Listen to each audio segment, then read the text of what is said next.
Welcome to Girl Talk. One of the things that Ashley and I thought we would bring to the Medicine Hat media landscape is talk about P. Diddy Ooh. because the Medicine Hat news doesn't really report on it, and neither does community TV. They're really focused on local news, which I do want to also speak on. We're a little bit more rumors and gossip focused in a smart way, of course, with sources cited, but we're not above gossip. That's what No. no. And also not toxic. We're not toxic people. I don't think. I think everyone's a No. little toxic though, to be honest. Like we live in a poison society. And Oh, 100%. I've been watching a lot about like divination and parasitic entities and just energies in general that like can be subconscious, especially if you're not spiritual. You might not believe in that. You might just see it as, vibes or just feelings type of thing. But anyways, one person that is extremely toxic is P. Diddy. Yes. And everything, like, just keeps coming. Yeah, it's kind of crazy. And so there's been one new lawsuit filed as of yesterday with an expected 10 more. And uh, I follow this really great reporter who does a lot of the reading of these court filings on TikTok. A lot of my info comes from TikTok, which is super common, but obviously I'm going to do some research outside of that thing. But one thing that I also know is that there's like a big disconnect from like TikTok to Instagram and like that sort of thing. So we're trying to like bridge that gap and bring that information to like our community and our platform. So that's just a side note. Um, okay, so new lawsuit. It's another getting drugged at a nightclub. The guy escaped. It was a 23-year-old, Mm-hmm. and he was a performer. Which I feel like is typical. That's what I'm noticing. It's like, oh, that's his power move. Oh, you want to be rich and famous? I'll make you rich and famous. But first. Oh yeah, it's definitely a power move. Yeah, so there was actually a picture submitted in the lawsuit of like the little plastic thing that he took the drugs out of. He said there was everyone in the VIP section of this club was using, and then he became unconscious. He woke up to Diddy doing things in that region. Yeah, he said he was noticeably wet. Noticeably wet. And then Diddy like what did he do? He like threatened that like he would like ruin his career and blah blah blah if he like spoke told about him, it. Yeah, told him if he went to his manager that he would never be anything. And yeah, he didn't get a chance to bring out the NDA papers because the guy literally left and lied and said he had to go to the bathroom. Pretended to comply for a little bit because they wanted to set up like a group thing, and Diddy wanted to watch. This is the alleged story. That's the other thing I heard is that he used his power like okay, say you weren't getting famous, you were just at a party and you saw some stuff and then you took off.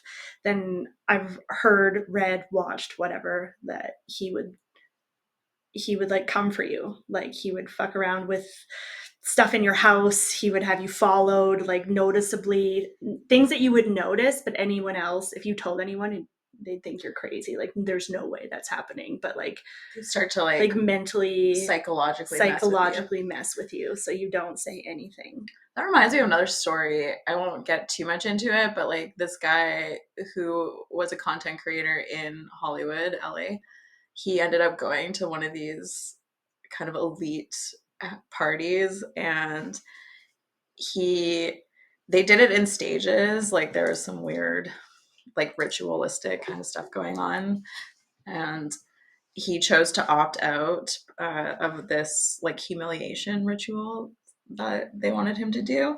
God. And for weeks after, he said like that's kind of the same vibe. Like things were happening to his vehicles and people were in his house, like just like moving things around, like making it known that like they knew and could get into his house and stuff. But like, anyways, some crazy stuff coming out of Hollywood. Also, the fires were set up, I'm sure. There's footage of people either making the fires worse or starting new ones. Also, the just like when those other fires happened, was it in Canada? There's just like when you see the aerial shots, there's three fires that erupt at the same time in California. Oh yeah, yeah, Yeah. yeah. And again, so there's videos of people like starting the fires. So super interesting. I haven't dug too deep into it. I was kind of on the maybe more conspiratorial side of the Hawaii fires as well. Same. Yeah. It's not out of the realm to think that that's a possibility. Like if you really sit back and like look at society as a whole and everything that's going on, and There was a Chinese drone or satellite or whatever above Hawaii at the time of the fires that like had laser technology. see, not surprised. Truthfully. I mean, the internet sleuthing is at Ooh, like a maximal. These Gen Z people, mostly it's Gen Z. These people, they got the energy, they got the passion, let they're them, researching. And like, yes, we always have to have discernment, of course. but like, I'm so impressed with some of the point. And there's actually like lots of news outlets that are using like the evidence that people are bringing forth in their lawsuits. Like that is a quote from like Diddy is one of them. Like their lawyer has like said he uses TikTok to like help him with his case. Mhm. So that is why we're also trying to bring the culture in Medicine Hat to up to that level too. Because Mhm. I think I know people are on TikTok. Like I have a few Medicine Hat people, but like not a lot. And I don't. No. I Most of the people I know, they're like, don't even have they're like TikTok at anti all, TikTok, which is fine. which is fine. Yeah, but there's just something missing on Instagram.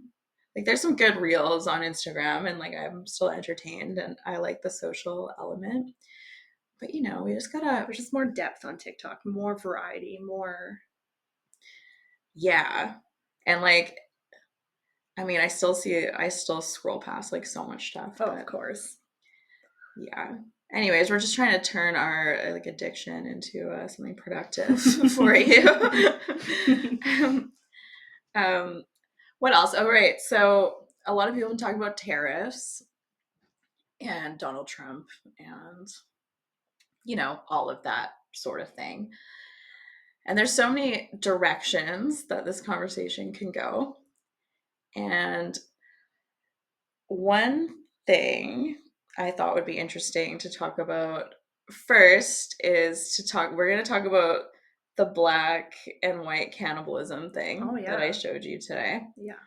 because it's Black History Month. And you may or may not have heard that there was an order signed that stopped celebrating Black History Month in America. They also took away like other like holidays, like officially. Like as of today, 2025, Yeah, like not today. It or like this was year. well, in the last week. I mean, That's there's so been a lot of crazy. Like, why shenanigans. are we regressing so much? Well, they're really pushing back against like these identity politic kind of stuff, even though they're like using identity politics in their own way, just aligning with some other type of people. Elon. Wow. And also, they're calling it a coup. Like, and there's like a definition for a coup, and basically Elon going into the country's like main computer servers over the weekend is something that happened, and like they're saying like the TikTok reporters are saying like that is evidence for a coup because it like usurps the power from within type of deal, and it's like not in the public's best interest. There's like a strict definition. I did not come prepared for that conversation, but what I did come prepared for is that there is creators talking a lot about Black history and just reminding us, and I really resonate with just like more marginalized voices, indigenous voices, and listening more to them. And even a really well-known reporter, she used to report for the Global News, she even said like it's the weakest people, not like the weakest in strength or whatever, it's just like the lowest down in society, that's who you listen to in like when society's falling apart or when democracy's like being challenged. I feel like that makes perfect sense. Yeah. Okay, so this Black creator, she's saying that up until the 1970s, white people were cannibalizing Black people. Okay. I truthfully am not surprised by that, Me but either. also I've never heard that before. And she also mentioned there was a couple books on it specifically. Yes. I don't remember the titles, but it's like cannibalizing the Negroes. Okay. But yeah. We're gonna pull it up because I sent it to you, right? Yeah.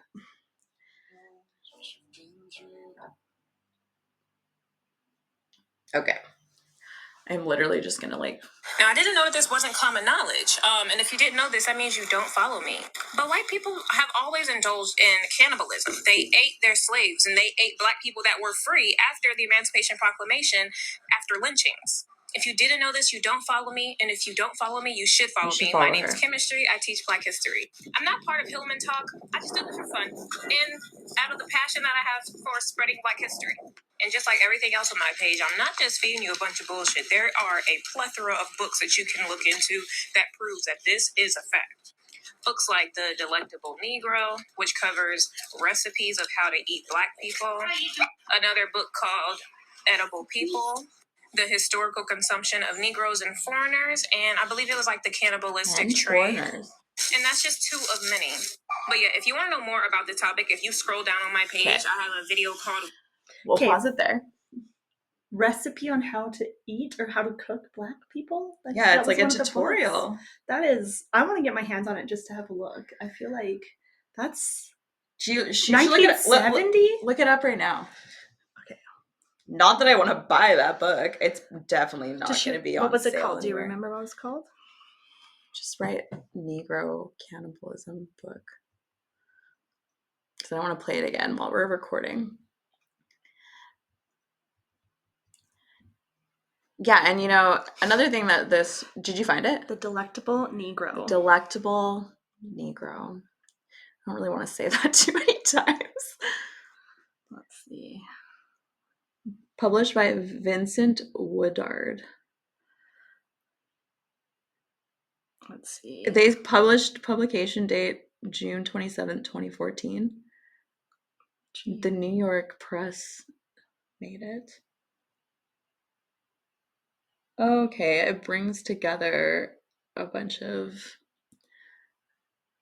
evidence of this actually happening. Okay, so someone made the book in 2014. Oh, we're going way out of focus. Hello. Still okay, though. So the more you know. What's a fun fact? It is a fun fact. Not really fun. Not fun. Well, fun to know. Not fun to know. What am I trying to say here? Like, I never knew that, and now I'm much more curious about it all. You know, it's just helpful to have in your back pocket as a fact. It's good to know factoids, especially if someone's going to show up and just say something really ignorant. I did see someone once that tried to tell me that Black people also participated in slavery and tried to reference, it was probably Libya, just because they have like a really interesting political background, but like you can still trace that back to white people.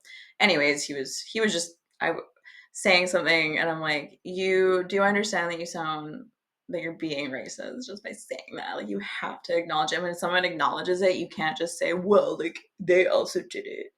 And like, do you even understand what you're doing? Anyway, so now you know.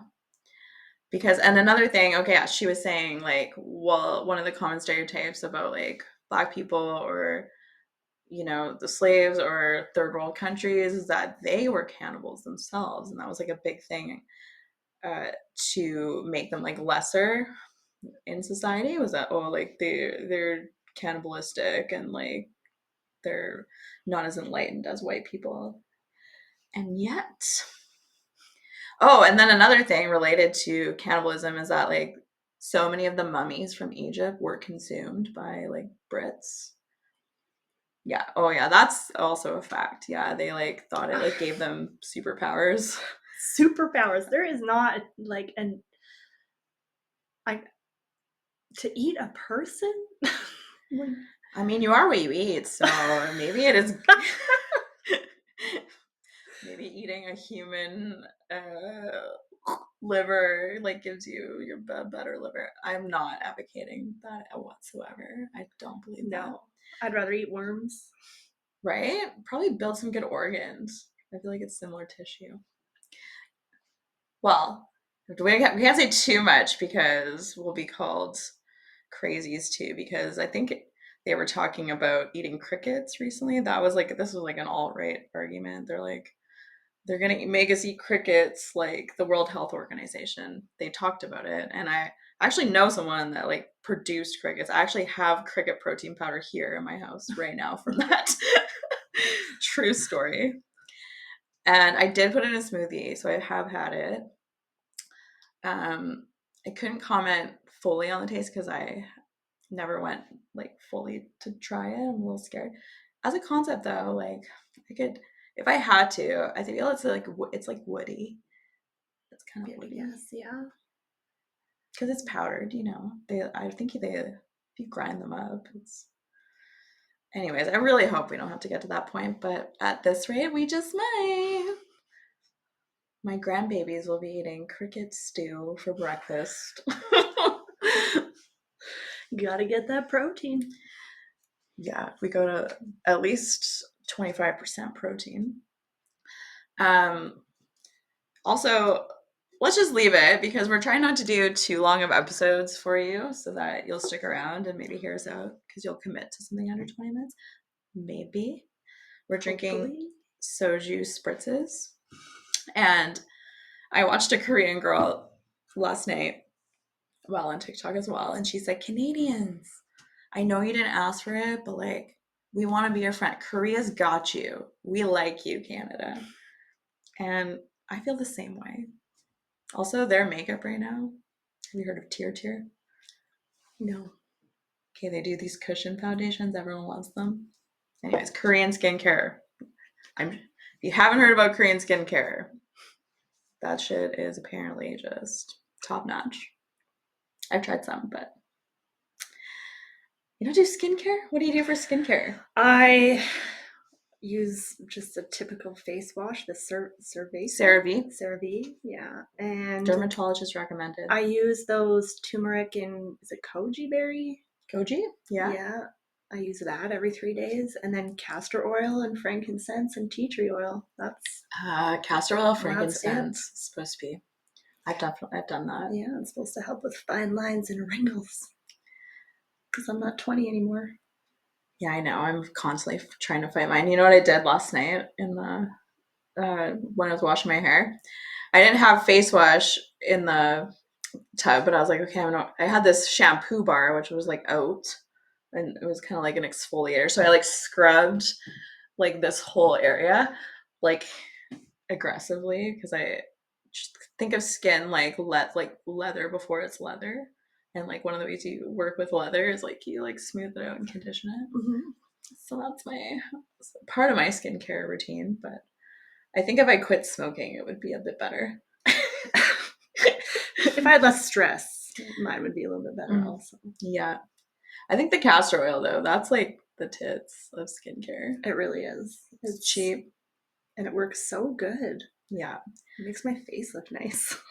I did hear a dermatologist the other day. She was saying like coconut oil, tallow is actually so pore clogging, and to be wary. I mean, I put coconut oil on my face probably at like every night, which can be good for those lines. I don't know.